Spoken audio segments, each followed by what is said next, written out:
In some problems, we have to come up with the relationship. Some problems we're given the relationship. So here we have the power in electrical circuits. Some of you may have seen this in science, that the power is given by the resistance times the I, which is current squared.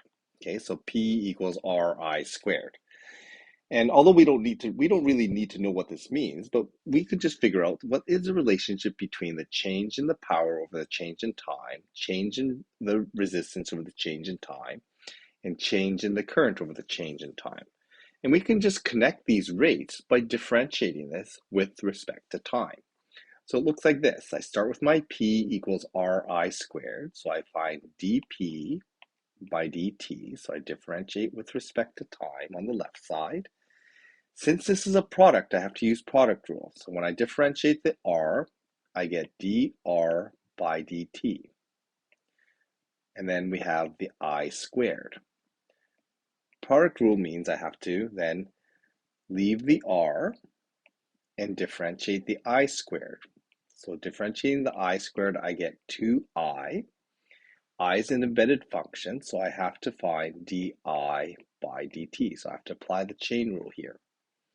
So there it is. There is my relationship between how the change in the power over the change in time is related to the change in resistance over the change in time, and how it's related to the change in the current over the change in time, or change in I over change in t. Okay, so this is how these are all connected. Now, if this is a problem that I have to solve for, I'd have to know all the parts except for one, and I can just plug it in and solve for the unknown part. Okay, but this is just looking at the relationship between those parts. Here we have a spherical balloon.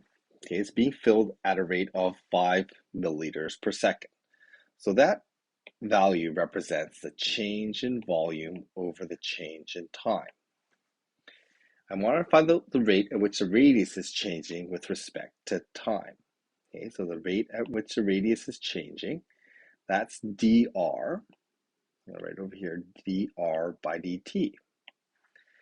So I've been given the radius of 1 centimeter. So that's for part A. So the first thing I need to do is I need to connect the variables involved. In this case, it's volume and radius in a sphere. So the volume and the radius are connected in a sphere by volume of a sphere is equal to 4 pi over 3 times the radius cubed. That's the formula for the radius, for the volume of a sphere. So that's the first thing. The second thing is I need to differentiate this with respect to time. So I get dv over dt.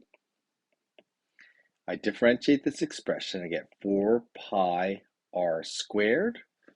This represents dv by dr.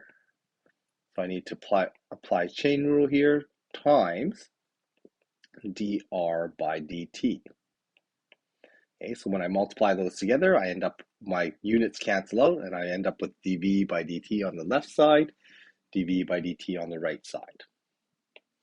Okay, so this is what I've been given. That's what I'm looking for, and the dv by dt is what I've been given. Okay, that's my 5 milliliters per second. So once I've established this, I need to plug in the parts that I know, solve for the parts that I don't know.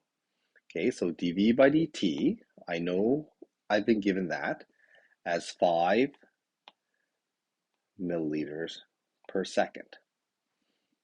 Okay, and again, you don't really need to put the units in, but I always kind of think it's nice to put the units in. So 4 pi. We've been given radius. We've been told that the radius is in part A is 1. So I'm going to put in 1 for my radius.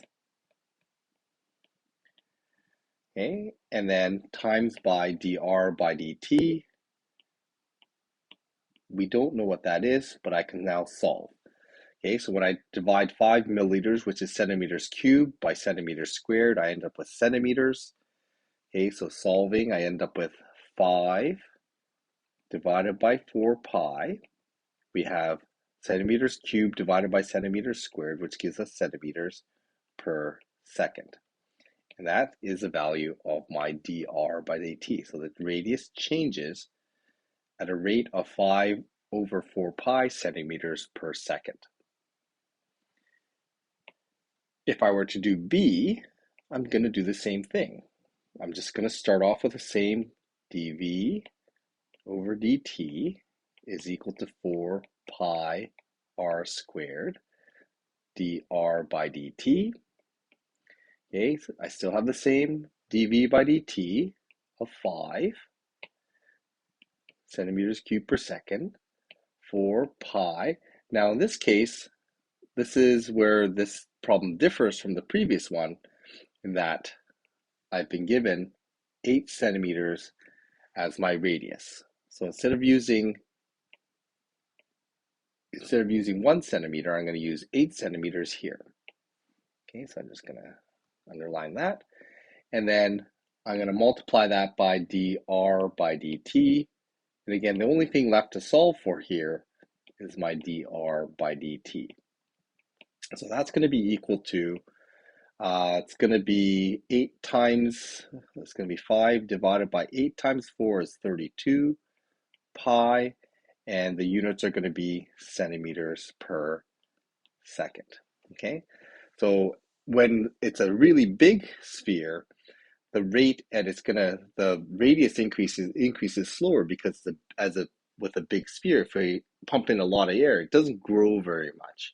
Okay, whereas if we have a small sphere and we pump in the same amount of volume at that same rate, it's going to grow quicker. Okay, because it'll fill up quicker when it's small, versus a really big sphere. If I pump in 5 milliliters, it's just going to grow a little bit.